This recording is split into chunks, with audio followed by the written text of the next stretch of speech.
तो hello guys, मैं हूं रोहित रा। और जब से कोरोना आया है तब से लेबर माइग्रेशन यानी मजदूरों के पलायन को लेकर बहुत से न्यूज़ में दिखाया गया है और राजनीति में बहस करने के लिए बहुत तगड़ा विषय रहा है।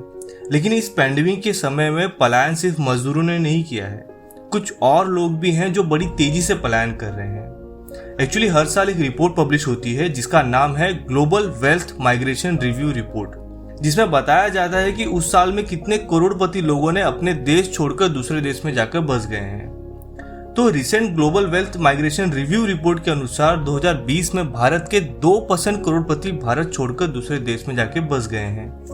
2019 के एक रिपोर्ट के अनुसार भारत में लगभग 7,50,000 करोड़पति हैं। अब यहाँ करोड़पति उसे बोला गया है जिनके पास 7 करोड़ से ज्यादा का वेल्थ है।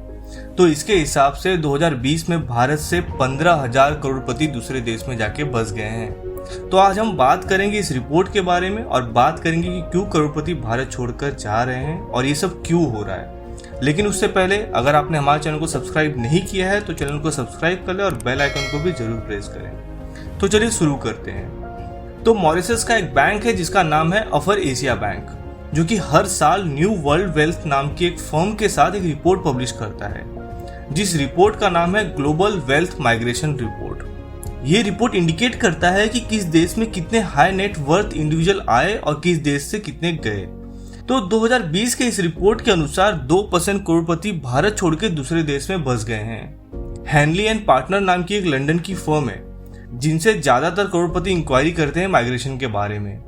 तो हैनली एंड पार्टनर्स के अनुसार हर साल के मुकाबले 2020 में 63% ज्यादा भारत के करोड़पति लोगों ने माइग्रेशन करने के बारे में इंक्वायरी किया था। लेकिन कोरोना की वजह से डॉक्यूमेंटेशन प्रोसेस स्लो हो रहा था, इसलिए बस 2% करोड़पति ही माइग्रेट हुए हैं। लेकिन अंदाजा लगाया जा रहा है कि 2021 में ये संख्या दुगनी हो सकती है। और अगर 2015 से 2019 तक की बात की जाए तो लगभग 29,000 भारत के करोड़पति दूसरे देश में जाके बस गए हैं। आपको बता दूं कि जो भी करोड़पति दूसरे देश में जाते हैं वहां उन्हें सिटीजनशिप या नागरिकता पाने के लिए 2 ऑप्शन होते हैं। या तो वो कुछ बड़ा अमाउंट उस देश में इन्वेस्ट करें, या हर देश की एक फिक्स प्राइस होती है, वो पे करके नागरिकता ली जा सकती है। लेकिन ज्यादातर करोड़पति इन्वेस्टमेंट करके ही नागरिकता लेते हैं। अब जैसे अमेरिका में अगर किसी भारतीय को ग्रीन वीजा लेना है तो उसे 6 करोड़ 50 लाख का इन्वेस्टमेंट करना पड़ेगा।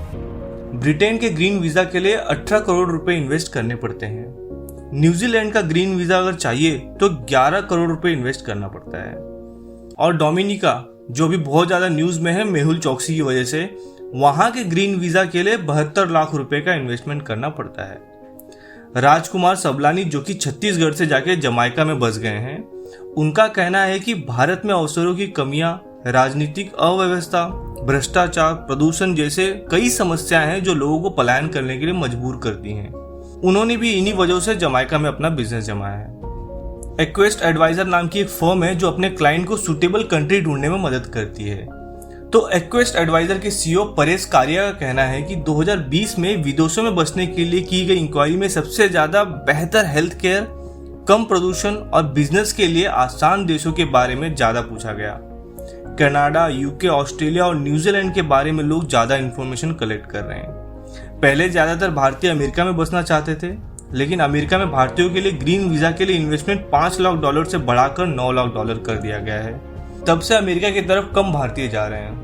और आपको बता दूं कि जो भी भारतीय करोड़पति दूसरे देश में जाके बस रहे हैं वो भारत से अपना पूरा व्यापार नहीं लेके जाते हैं, क्योंकि दूसरे देश की नागरिकता पाने के बाद वो भारत के लिए एनआरआई हो जाते हैं और फिर उन पर लगने वाले कॉर्पोरेशन टैक्स भी खत्म हो जाते हैं। और एक से ज्यादा देशों में अगर किसी शख्स की संपत्ति होती है तो अगर कभी वो किसी घोटाले में फंस गया तो उस पर एक्शन लेने के लिए दोनों देश के कानून को ध्यान में रखना पड़ता है, जो कि उस शख्स के लिए वो फायदेमंद होता है।